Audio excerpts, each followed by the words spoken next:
Hi everybody, this is going to be lesson 10.8 and it's a really easy one, I think. I think you're going to like this one because it's very easy. So what we're going to do is just going to show you something. I'm going to take the number 3 and I'm going to multiply it by 3 different things. I'm going to multiply it by 1/2. I'm going to multiply it by a 1. And then I'm going to multiply it by 1 1/2. So let's just look at these 3 answers. Let's just do the easy one real first. 3 times 1 is a 3, right? So we've got a 3 right there. If I do 3 times 1/2, that's going to be a 3 over 1 times 1 over 2. Multiply the top together. 3 times 1 is 3, and 1 times 2 is 2.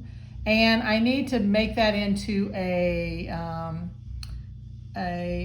mixed number. So down here, I'm going to take 3 divided by 2 goes into 3 one time, and that gives me a remainder of 1. So that means my answer here is actually 1 1/2, right? Because I have the 1 is the whole number, and then I've got a remainder 1, and then the 2 is the denominator. So I've got 1 1/2 is the answer for 3 times 1/2.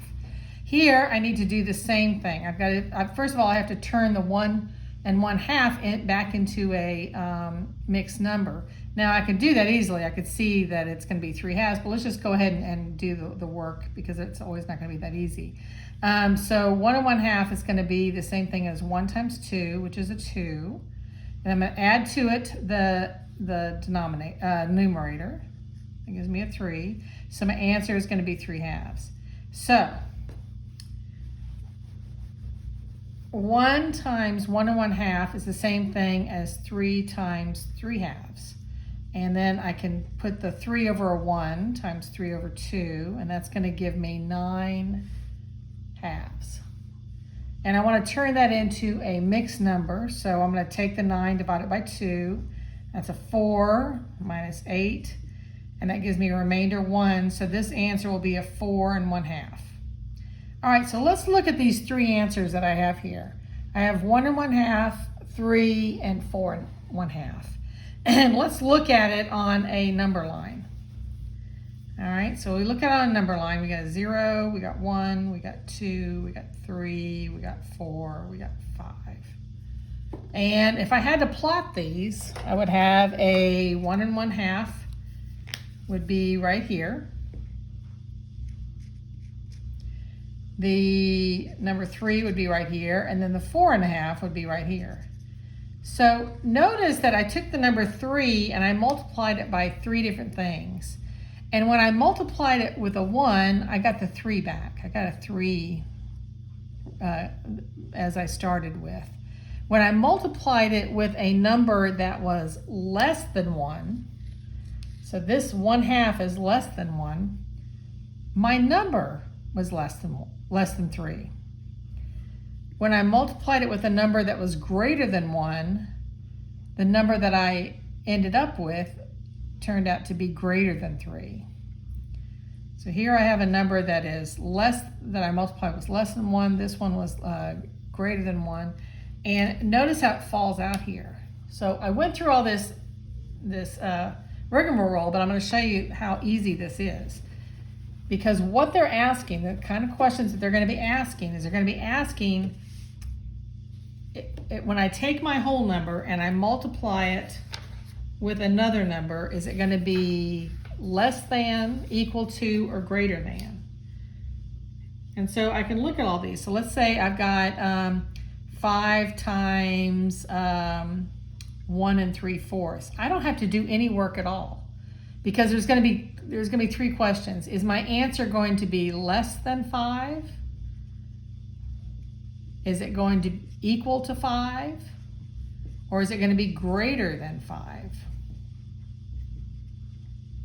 Those are my 3 choices that I have here.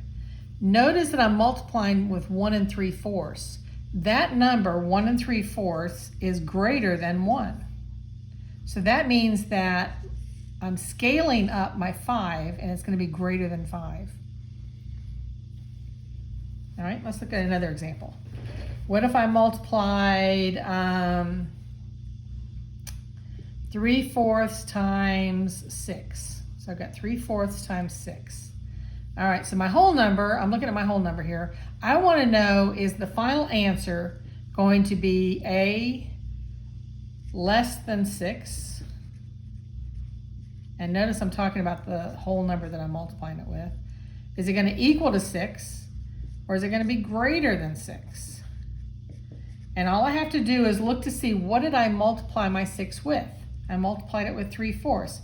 3/4 is less than 1, so that means that my final answer is going to be less than 6. My final answer will be less than 6. If that had been a number 1, it would have been equal to 6. If that had been greater than 1, it would have been greater than 6. All right. So let's look at another one. Let's look at 10 times 1 1/10.